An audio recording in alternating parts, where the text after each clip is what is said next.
প্রাথমিক বৃত্তি প্রত্যাশী শিক্ষার্থীবৃন্দ এবং পঞ্চম শ্রেণীর শিক্ষার্থীবৃন্দ আরেকটি বিশেষণে তোমাদেরকে বিশেষায়িত করব, সেটা হচ্ছে বাংলাদেশের ভবিষ্যৎ কর্ণধারবৃন্দ। আশা করি তোমরা ভালো আছো এবং ভালো থাকবে। আর তোমাদের যে কাঙ্ক্ষিত ফলাফল সেটার জন্য লড়ে যাবে, সেটাই আমার বিশ্বাস। তো আজকে তোমাদের আলোচনার আমরা তৃতীয় অধ্যায়ের অনুশীলনীর আজকে তৃতীয় পার্ট। এর আগে 2টা পার্ট করেছি, তো সেটা ইচ্ছা করলে তোমরা আমার চ্যানেলে যায় দেখতে পারো, অথবা এই মুহূর্তে এখানে একটা লিঙ্ক আসতে দেখো, সেখানে ক্লিক করে তোমরা দেখে নিতে পারো। আর তোমার যদি বোরিং ফিল হয় তাহলে আপাতত ভিডিওটা বন্ধ করে পরে আবার দেখতে পারো। তো চলো কথা না বাড়িয়ে এই তোমাদের অনুশীলনী 3কে আরও অনুশীলনী যেটা আছে এখান থেকে আমি আরও 2টা ভাগে আজকে একটা ভিডিও দিব 5টা সমস্যা নিয়ে, আগামীকাল আবার 5টা সমস্যা নিয়ে দিব। তারপর এখান থেকে আমরা কাঠামোবদ্ধ যে সৃজনশীল প্রশ্নগুলো আছে সেগুলো দেখব, এবং আমরা দেখব হচ্ছে সংক্ষিপ্ত প্রশ্ন এবং কিছু এমসিকিউ দেখব, বহু নির্বাচনী প্রশ্ন। তো চলো দেখো, আমি তোমাদের বইয়ের 20 নম্বর পৃষ্ঠায় আছি। 20 নম্বর পৃষ্ঠায় তোমাদের 7 নম্বর একটা প্রশ্ন আছে, দেখো আমার স্ক্রিনের সামনে ভেসে উঠেছে। সেটা হচ্ছে জালাল সাহেবের মাসিক বেতন 8,765 টাকা। একটু বিষয়গুলা তোমরা চিন্তা করে তারপর মানে এটা নিয়ে আরও ভাববে। তো বলছে কি, জালাল সাহেবের মাসিক বেতন হচ্ছে 8,765 টাকা। তিনি প্রতি মাসে কি করে 3,225 টাকা বাড়ি ভাড়া দেন এবং 4,850 টাকা অন্যান্য জিনিসপত্র ক্রয়ে খরচ করেন। অবশিষ্ট টাকা তিনি কি করে ব্যাংকে জমা রাখেন। তিনি 8 মাসে কত টাকা জমা রাখেন? তো এখানে বিষয়টা দেখো, আমরা প্রথমে এখানে জানতে পেরেছি যে কিছু টাকা আয় হয়, আয় থেকে কিছু ব্যয় হয় এবং বাকি টাকাটা ব্যাংকে জমা রাখে। এটা কত মাসে জমা রাখে? 1 মাসে জমা রাখে। কারণ আগের আয়টা কিন্তু আমাদের 1 মাসের, মানে যেই টাকাটা বেতন এটা আসলো সেটাকে আমরা আয় বলি। তো এটা কিন্তু সঞ্চয় না, হ্যাঁ, যে টাকা আসলো সেটা আমরা আয় বলি বা রোজগার বলি, যেটাই বলি। তো এটা আসার পর খরচগুলো যদি আমরা বাদ দিই তাহলে কি হবে? অবশ্যই আমাদের জমাটা বের হবে, যে এত টাকা জমা থাকলো। তো প্রথমে আমাকে কি করতে হবে? কত খরচ গেছে সেটা নির্ণয় করতে হবে, এবং কত টাকা আয় হয়েছে সেটাও নির্ণয় করতে হবে আমাকে। তারপর আমি আয় থেকে যখন ব্যয়টা বাদ দিব তখন আমাদেরকে বের হবে এটা জমা। তো এটাকে চলো আমরা একটা গাণিতিক বাক্যে প্রকাশ করি। গাণিতিক বাক্যে প্রকাশ করার পর আমরা সেটাকে সমাধান করব। তো প্রথমে কি আছে দেখো, খরচ। আমি বলছিলাম এটা কত নম্বর? 7 নম্বর। তো খরচগুলোকে একসাথে করব। খরচ কি করেছে সে? খরচ করেছে, বাড়ি ভাড়া দিয়েছে কত? 3,225 টাকা। আর কি করেছে সে? অন্যান্য জিনিসপত্র ক্রয় করছে কত? 4,850 টাকা। এখন এটা কি হয়ে গেছে তার? এটা হয়ে গেছে খরচ, তাই না? এটা খরচ, মানে এটা চলে গেছে তার পকেট থেকে। এখন তার আসছিল কত টাকা? আসছিল 8,765 টাকা। এটা আসছিল। তাহলে এটা হচ্ছে আয় আর এটা হচ্ছে ব্যয়। আয় থেকে যদি আমি ব্যয় বাদ দিয়ে দিই তাহলে কি বের হলো? এটা বের হলো সঞ্চয়, মানে বাকি টাকাটা। এই বাকি টাকাটা কি করে ব্যাংকে জমা রাখছে, তার মানে 1 মাসে এই টাকাটা কিন্তু জমা রেখেছে, তাই না? এটা বোঝার চেষ্টা করো। 1 মাসে তার বেতন হচ্ছে এই টাকাটা, সে এই টাকাটা বাড়ি ভাড়া দিচ্ছে, আর ওই টাকাটা কি করছে? অন্যান্য যে পারিবারিক খরচ আছে এই খরচে এই টাকাটা দেয়। তাহলে এই খরচটা যদি আমরা বেতন থেকে বাদ দিয়ে দিই তাহলে কিন্তু আমাদের সঞ্চয়ের টাকাটা বের হবে, মানে ব্যাংকে যে টাকাটা জমা রাখে। তাহলে এই টাকাটা, এটা কত দিনের টাকা? এটা হচ্ছে 1 মাসের টাকা। বুঝতে পেরেছো? 1 মাসের টাকা। তাহলে আমাকে প্রশ্নে কি চেয়েছে দেখো, প্রশ্নের একবার নিচের লাইনটা, সেটা হচ্ছে 8 মাসে কত টাকা জমা রাখবে। তাহলে 8 মাসে, 1 মাসে যদি এত টাকা জমা রাখে, 8 মাসে এত টাকা জমা রাখবে, এত টাকা। তো এটা উপরে লিখে নিবা যে 8 মাসে জমা করে। এখন দেখো আমরা হিসাবের যে ক্রম আছে সেই অনুযায়ী আমরা করব। সেটা এখানে দ্বিতীয় বন্ধনী আছে আর এটা হচ্ছে প্রথম বন্ধনী। তাহলে আমরা কি দ্বিতীয় বন্ধনীর কাজ আগে করতে পারবো? আমরা দ্বিতীয় বন্ধনীর কাজ করতে পারবো না, আগে প্রথম বন্ধনীর কাজটা করে নিতে হবে। তাহলে এখানে যা আছে তা কিন্তু একই রকম থাকবে অপরিবর্তিত। এখন আমরা এটা যোগ করি, 0 আর 5, 0 আর 5 হচ্ছে 5। যোগ করলে 5 আর হচ্ছে 2, 5 আর 2 কত হচ্ছে? 7। 8 আর 2, 8 আর 2 কত হচ্ছে? 10, 10-এর 0, হাতের আছে কত? 1। 4 আর 1 5, 5 আর 3 8। এখন এই টাকাটা কি হচ্ছে, এই টাকাটা ব্যয় আর এটা হচ্ছে আয়। আচ্ছা, এখন আয় থেকে ব্যয়টা বিয়োগ দিলে কি হবে, জমা বের হবে বা সঞ্চয়। তাহলে আমরা বিয়োগ করি, 5 থেকে 5 বিয়োগ করলে কত হবে, 0। এটা 6, 6 থেকে 7 বিয়োগ করলে হবে, 6 থেকে কিন্তু 7 বিয়োগ হচ্ছে না। তাহলে আমরা কি করব, এখান থেকে এক এটাকে 16 ধরবো। 16 থেকে যদি 7 বিয়োগ করি তাহলে কত হবে, 9। এখান থেকে কিন্তু আমরা 1 নিয়ে গেছি, তার মানে এটা কত হয়েছে এখন 5। 5 থেকে যদি সরি এটা 16, এখান থেকে 1 নিয়ে গেছিলাম।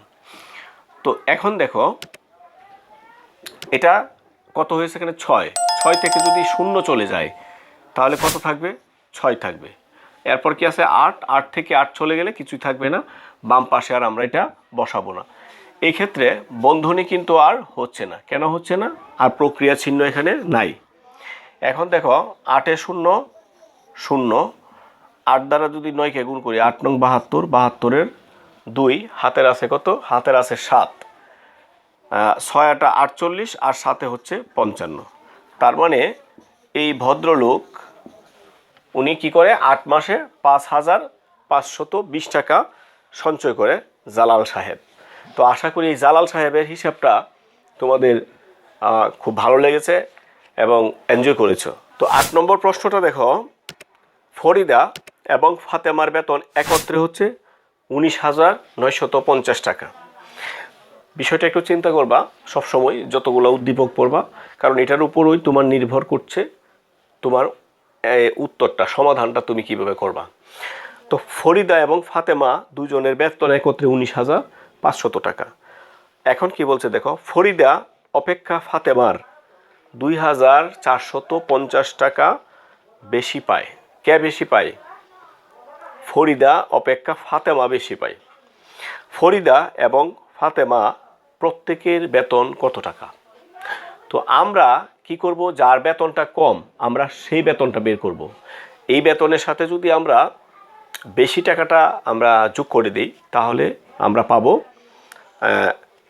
কম, বেশি যার তার বেতন, তাহলে বেশি কার, ফরিদা অপেক্ষা ফাতেমা এত টাকা বেশি পায়। তার মানে ফাতেমার বেশি আছে, ফরিদার কম, তাহলে আমরা ফরিদার বেতনটা বের করে নিচ্ছি। তো 8 নম্বর আমরা লিখবো এখানে ফরিদার বেতন। আচ্ছা, ফরিদার বেতনটা আমরা এখান থেকে শুরু করছি। মোট দুজনের একসাথে কত আছে, 19,950 টাকা। এটা কার আছে, দুজনের কিন্তু একসাথে আছে। এখন আমরা কি করব, বেশি যেটা আছে সেটা যদি বাদ দিয়ে দিই তাহলে যে টাকাটা থাকবে এটা কি দুজনের সমান থাকবে না।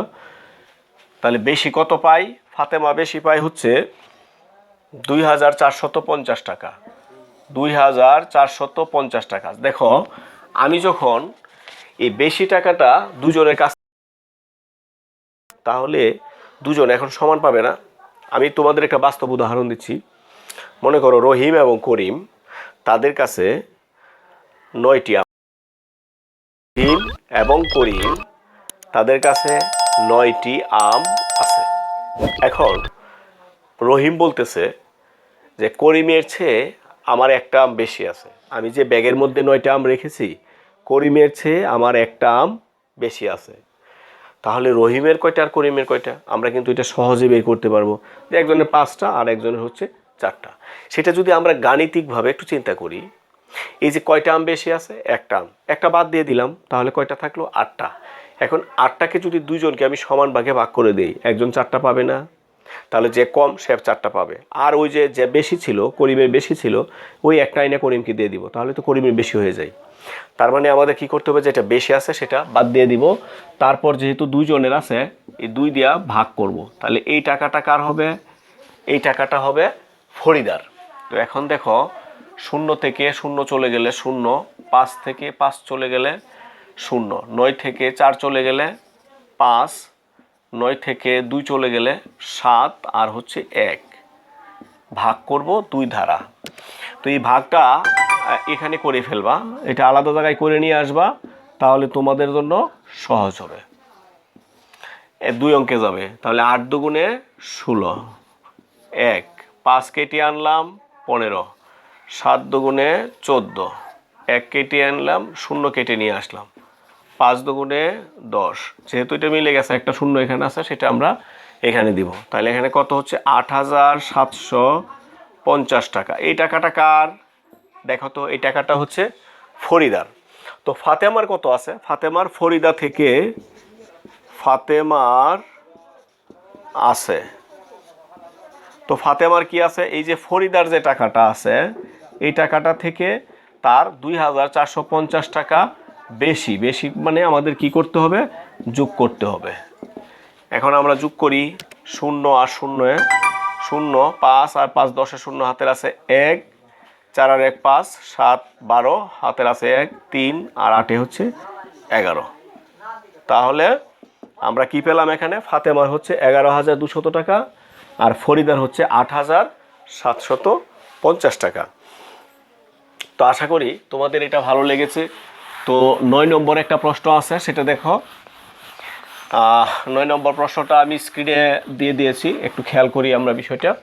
9 নম্বর প্রশ্নটা বলছে, রাজু ও রনির একত্রে 690টি লিচু আছে। এটার মতোই কিন্তু যে ফরিদা ও ফাতেমার বেতন। হ্যাঁ, রাজু ও রনির একত্রে 609টি লিচু আছে। রাজু অপেক্ষা রনির 86টি লিচু কম আছে। কার কম আছে? রনির কম আছে, তার মানে বেশি আছে কার? রাজুর।